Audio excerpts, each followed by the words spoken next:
दोस्तों, देशवासियों, हम सब इस समस्या को जानते हैं। पुलिस में भ्रष्टाचार, खासकर रिश्वतखोरी, हमारे देश को अंदर ही अंदर खोखला कर रही है। यह हमारी सड़कों को असुरक्षित बनाता है और जनता का भरोसा तोड़ता है। लेकिन याद रखें, कानून आपके साथ है। भ्रष्टाचार निवारण अधिनियम 1988 साफ कहता है कि रिश्वत मांगना या लेना एक अपराध है। जब कोई पुलिस वाला रिश्वत मांगता है तो वो कानून तोड़ रहा है, आप नहीं। आपको मना करने और उनकी रिपोर्ट करने का पूरा हक है। डरो मत, यह कानून इस भ्रष्टाचार के खिलाफ हमारा हथियार है। यह हमें नागरिकों को लड़ने की ताकत देता है। किसी को भी आपको उल्टा सीधा बोलने मत दो। आपके हक मायने रखते हैं और हम उनके लिए साथ मिलकर लड़ेंगे। यह सिर्फ रिश्वत के अलग अलग मामलों की बात नहीं है, यह हमारे देश की आत्मा की बात है। तो इस अन्याय का सामना करने पर आप क्या कर सकते हैं? सबसे पहले जान लें कि आप अकेले नहीं हैं। पुलिस रिश्वत की रिपोर्ट करने के कई रास्ते हैं।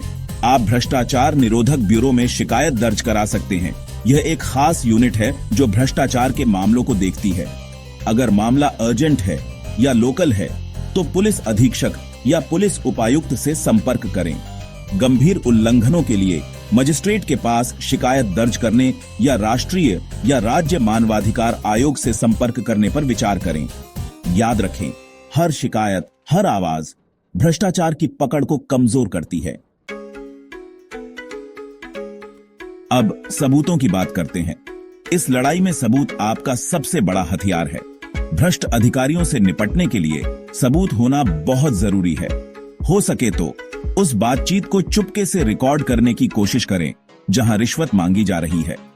अधिकारी का नाम, बैज नंबर और घटना का समय और स्थान जैसे डिटेल्स लिख लें। अगर गवाह हैं तो उनकी कॉन्टैक्ट इंफॉर्मेशन इकट्ठा करें। यह जानकारी आपके केस को मजबूत बनाती है और भ्रष्ट अधिकारियों के लिए न्याय से बचना मुश्किल बना देती है। याद रखें, सबूत इकट्ठा करने में आपकी हिम्मत दूसरों को भी ऐसी ही स्थितियों का सामना करने से बचा सकती है। एक बार जब आप सबूतों के साथ शिकायत दर्ज करा देते हैं तो कानूनी प्रक्रिया शुरू हो जाती है। आपकी शिकायत की वैलिडिटी का पता लगाने के लिए एक जांच शुरू की जाएगी। अगर अधिकारियों को आपकी शिकायत में दम लगता है तो एक FIR यानी फर्स्ट इंफॉर्मेशन रिपोर्ट दर्ज की जाएगी और एक फॉर्मल इन्वेस्टिगेशन शुरू होगी।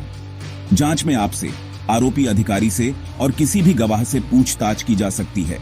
जांच के निष्कर्षों के आधार पर मामला अदालत में जा सकता है। अगर अदालत अधिकारी को दोषी पाती है तो उसे कारावास, जुर्माना या सेवा से बर्खास्तगी का सामना करना पड़ सकता है।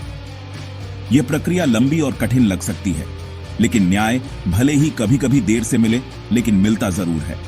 याद रखें, कभी रिश्वत न दें।